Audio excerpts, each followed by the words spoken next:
बेटी की विदाई। मेहता जी की इकलौती बेटी थी रिद्धि। मेहता जी की पत्नी का नाम था मालती। मेहता जी और मालती दोनों ने अपनी बेटी रिद्धि को बहुत प्यार से पाला था। वैसे तो हर माँ बाप अपने बच्चों से बहुत प्यार करते हैं, लेकिन मेहता जी को अपनी बेटी से इतना प्यार था कि वो उसके बिना एक मिनट भी नहीं रह सकते थे। उन्होंने कभी अपनी बेटी को पढ़ने के लिए बाहर हॉस्टल में भी नहीं भेजा था, क्योंकि मेहता जी को लगता था कि अगर उनकी बेटी उनकी आंखों से दूर हो गई तो वो जी नहीं पाएंगे। वक्त गुजरता चला गया और मेहता जी की बेटी रिद्धि अब पूरे 26 साल की हो गई थी। मेहता जी ने रिद्धि का रिश्ता एक बहुत ही अच्छे घर में आशीष नाम के एक लड़की के साथ पक्का कर दिया। लेकिन रिद्धि का रिश्ता पक्का करते ही मेहता जी बहुत उदास रहने लगे। एक दिन सुबह के वक्त जब वो अपने घर में चुपचाप बैठे हुए थे तो मालती उनके पास आई। क्या बात है, अब तो आपको खुश रहना चाहिए। आशीष जैसा अच्छा लड़का मिला है हमारी बेटी को। सब माँ बाप यही तो चाहते हैं ना कि उनकी बेटी का घर अच्छे से बस जाए और उसे एक अच्छा पति मिले। तुम्हारी बात सही है मालती, हमारा दामाद बहुत अच्छा है। मुझे हमेशा से रिद्धि के लिए ऐसा ही लड़का चाहिए था। तो फिर आप उदास क्यों हैं? अब देखो, 10 दिन के बाद मेरी बेटी की शादी है, उसके बाद क्या होगा? अरे होना क्या है, बेटी अपने घर जाएगी, अपने पति के साथ खुश रहेगी। सारी दुनिया में ऐसा ही तो होता है ना। एक काम करता हूँ मालती, मैं ना आशीष से बात कर लेता हूँ। क्या पता वो शादी के बाद हमारे घर आकर रहने को तैयार हो जाए। अरे ये आप कैसी बात कर रहे हैं? भला वो क्यों हमारे घर आकर रहेगा? और वैसे भी मुझे ना घर जमाई नहीं चाहिए। मैं अपनी बेटी को खुशी खुशी विदा करना चाहती हूँ। लेकिन मैं अपनी बेटी को खुद से दूर होते हुए नहीं देख सकता। मैं अपने हाथों से उसकी विदाई नहीं कर सकता। इतना कहकर मेहता जी बहुत ज़्यादा उदास हो जाते हैं। उनकी आंखों से आंसू बहने लगते हैं। ये देखकर मालती समझ जाती है कि उन्हें अपनी बेटी के इस घर से जाने का बहुत दुख था। मालती उन्हें समझाने की बहुत कोशिश करती है, लेकिन मेहता जी की समझ में कुछ नहीं आता। शाम के वक्त, क्या हुआ पापा, आप इतने उदास क्यों लग रहे हैं? आपकी तबीयत तो ठीक है ना? कुछ अजीब सा लग रहा है बेटा, सर भी गर्म हो रहा है। अरे पापा, आपको तो बुखार है, लेकिन अचानक से बुखार कैसे हो गया? सुबह तक तो आप बिल्कुल ठीक थे। तुम्हारी विदाई की बात सुनकर बुखार हो गया है तुम्हारे पापा को। तुम जानती हो ना रिद्धि, तुम्हारे पापा तुमसे कितना प्यार करते हैं, और शादी होकर तुम दूसरे घर चली जाओगी, इतनी सी बात से परेशान हो गए, और अब देखो अपनी तबीयत भी ख़राब कर ली। पापा, आपको इतना परेशान होने की ज़रूरत नहीं है। वैसे भी मेरी शादी इसी शहर में है और मेरा ससुराल यहाँ से सिर्फ 1 किलोमीटर की दूरी पर है। आप जब कहेंगे मैं आपसे मिलने चली आऊँगी। नहीं बेटा, मैं तुझे खुद से दूर जाते हुए नहीं देख सकता। तू जानती है ना मैं तुझसे कितना प्यार करता हूँ। मैं जानती हूँ पापा, लेकिन क्या कर सकती हूँ, मैं खुद भी आपसे दूर नहीं जाना चाहती।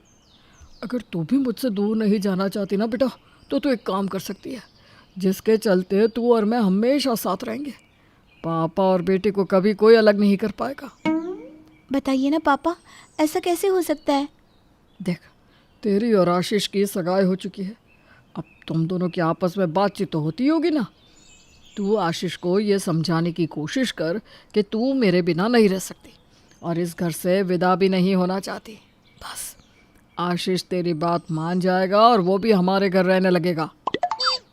शायद आप ठीक कहते हैं पापा, लेकिन मुझे नहीं लगता आशीष इस बात के लिए तैयार होगा।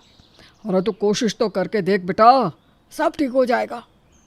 अपने पापा की बात मानकर रिद्धि आशीष से मिलने एक कैफ़े में जाती है। अरे वाह रिद्धि, आज तो तुम बहुत खूबसूरत लग रही हो। थैंक यू सो मच आशीष। अब हमारी शादी का टाइम बहुत नज़दीक आ गया है। मैं चाहता हूँ तुम जल्दी से मेरे घर आ जाओ और हम एक नई ज़िंदगी की शुरुआत करें। आशीष, मुझे ना इस बारे में ही तुमसे बात करनी थी।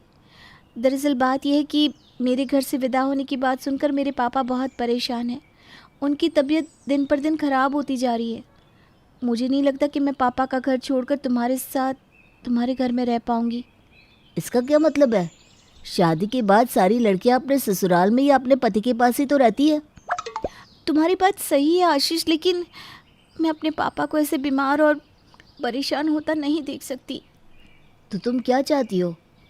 मैं चाहती हूँ कि मेरी उस घर से विदाई ही ना हो। पापा को ऐसा ना फील हो कि मैं शादी होकर उनसे दूर जा रही हूँ। देखो रिद्धि, मैं तुम्हारी बात समझ सकता हूँ। मेरे पास एक तरीका है जिससे तुम्हारे पापा परेशान नहीं होंगे। ऐसा क्या तरीका है, बताओ तो। आशीष रिद्धि के कान में एक प्लान बताता है। रिद्धि उसकी बात सुनकर बहुत खुश हो जाती है। धीरे धीरे वक्त बीतता जाता है। रिद्धि की विदाई की बात सोच सोचकर मेहताजी बहुत परेशान होते हैं। रिद्धि की शादी भी हो जाती है। शादी के ठीक बाद जैसे ही विदाई का मुहूर्त होता है, मेहताजी एक कोने में बैठकर ज़ोर ज़ोर से रोने लगते हैं। तभी रिद्धि उनके सामने आकर खड़ी हो जाती है। लेकिन मेहताजी ने देखा कि रिद्धि ने दुल्हन के कपड़े नहीं पहने थे। वो तो बिल्कुल नॉर्मली जैसे तैयार होती थी वैसे ही तैयार होकर उनके सामने आई थी। अरे बेटा, तूने दुल्हन के कपड़े क्यों उतार दिए? और तूने तो कहा था तू दामाद जी से बात करेगी और यहीं पर रहेगी। पापा, वही तो मैं आपको कहने आई हूँ। मैं कहीं नहीं जा रही हूँ, इसीलिए तो मैंने नॉर्मल कपड़े पहने हैं। क्या आशीष इस बात के लिए तैयार हो गया? उसे इस बात से कोई परेशानी तो नहीं? तभी मालती वहाँ पर आती है। नहीं नहीं, आपका दामाद बहुत अच्छा है और उसने आपकी बेटी को आपके पास रहने की परमिशन दे दी। उसकी विदाई भी नहीं होगी, लेकिन बस वो थोड़ी देर के लिए रिद्धि के साथ बाहर डिनर करने जाना चाहता है। इस बात की परमिशन तो आप देंगे ना? अरे हाँ हाँ बिल्कुल। मैंने अपनी बेटी की शादी की है। वो अपने पति के साथ जहाँ मर्जी जा सकती है, बस वो इस घर में रहे। बिल्कुल बिल्कुल ऐसा ही होगा। अब आप ना अपनी तबीयत मत खराब करो। रिद्धि बेटा, तुम आशीष के साथ जाओ, अच्छे से खाना पीना खाकर घूम फिर कर वापस आ जाना। हाँ। मालती मेहताजी को दवाई देकर सोने के लिए कहती है। मेहताजी सो जाते हैं और उधर रिद्धि अपने ससुराल पहुंच जाती है। देखो रिद्धि, मैंने कहा था ना, अगर तुम्हारी विदाई वैसे होगी जैसे किसी दुल्हन की विदाई होती है तो तुम्हारे पापा को बुरा लगेगा। मेरा मतलब वो दुखी हो जाएंगे और उनकी तबीयत खराब हो जाएगी। लेकिन अब तो बड़ी आसानी से उन्होंने तुम्हें ससुराल आने दिया। तुम्हारी बात तो सही है आशीष, लेकिन आज तो मैं आ गई, आगे हम क्या करेंगे? पापा तो मुझे अपने ही घर में रखना चाहते हैं। तुम उसकी चिंता मत करो। तुम बस रोज़ सुबह तैयार होकर अपने घर से निकलना जैसे तुम ऑफिस जाती हो, और तुम्हारे पापा को ऐसा लगेगा कि तुम हमेशा की तरह ऑफिस जा रही हो। उनकी ज़िंदगी में कुछ भी नया नहीं होगा तो वो उस चीज़ को आसानी से अपना लेंगे। समझ गई। धीरे धीरे पापा को आदत पड़ जाएगी और कुछ ही महीनों के बाद उन्हें ये बात भी समझ में आ जाएगी कि मेरा घर में ना होना एक नॉर्मल सी बात है। बिल्कुल सही कह रही हो रिद्धि। देखो, अगर तुमने अचानक से अपने पापा का घर छोड़ा तो हो सकता है कि उनके दिमाग पर इसका बुरा असर पड़े, क्योंकि वो तुम्हें बहुत ज़्यादा प्यार करते हैं और तुम्हारे बिना रहने के बारे में सोच भी नहीं सकते। हाँ आशीष, मैं धीरे धीरे करके अपने पापा का घर छोड़ूंगी। मानती हूँ मेरी विदाई दूसरी बेटियों की विदाई से बिल्कुल अलग है, लेकिन अपने पापा की हेल्थ के लिए इतना तो मुझे करना ही होगा। एकदम ठीक कहा। इस तरह से तुम मेरे साथ भी रहोगी और अपने पापा के साथ भी। और जब उन्हें ये बात समझ में आ जाएगी कि शादी के बाद बेटी को अपने पति के घर रहना चाहिए, तब धीरे धीरे तुम उनके घर जाना कम कर देना। और हाँ, मायके से अपना सारा सामान पूरी तरह हटाने की बिल्कुल भी कोशिश मत करना। शायद तुम्हारे पापा को इस बात से तकलीफ हो। इस तरह आशीष की समझदारी के चलते रिद्धि की उस घर से विदाई तो हो गई थी, लेकिन बड़े ही अलग तरीके से।